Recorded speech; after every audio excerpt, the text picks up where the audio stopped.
In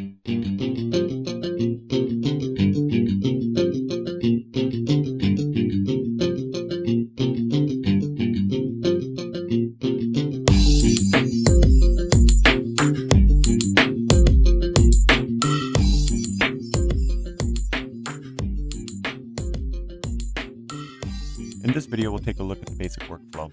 We'll import a simple model, and we'll take it from import to image.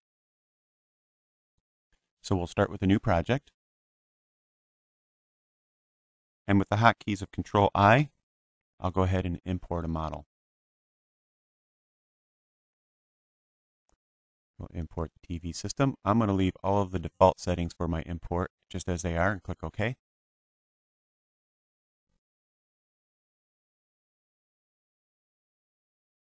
And there's our model. So the first step is going to be to put some materials on this model. Over here in my library tab, I've already got materials selected, so I'm going to just venture into plastics, and we'll grab a smooth black plastic for the main housing here. I'm going to zoom in on some of these details here, make it a little bit easier for our drag and drop. We'll put some ultra gloss on the screen. If we come into paints, I can put some green paint on the Bunkspeed logo here. Let's see, if we go into our metals, we can grab an aluminum for the bezel there and some chrome for the Plasma Vision logo. And then for the screens on our speaker, instead of mesh, I'm going to use a fabric. So let's just go ahead and do a little drag and drop of fabric. There we go. So now we have materials on our model. If we come back into our materials tab, you'll see that they've been placed in our project now. So if I select fabric here, I can change the color of that fabric. We can make it a bit of a darker fabric. Very nice. And I can also adjust the green paint here. It's a little bit on the dark side.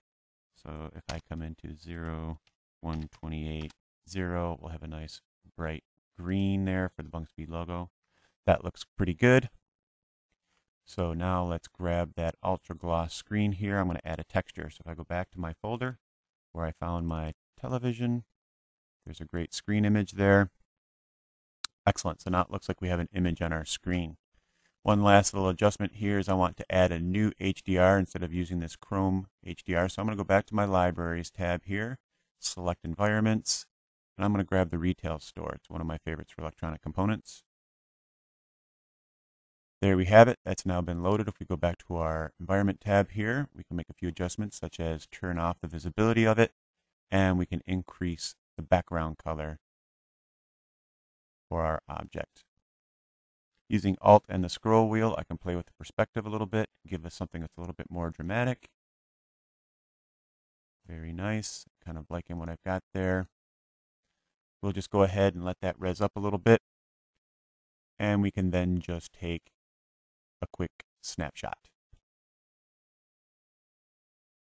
If we wanted to take it even further, we can then go ahead and do an offline render. We can allow it to res for a little bit more time or to a certain amount of frame count, and we'll have ourselves a final image.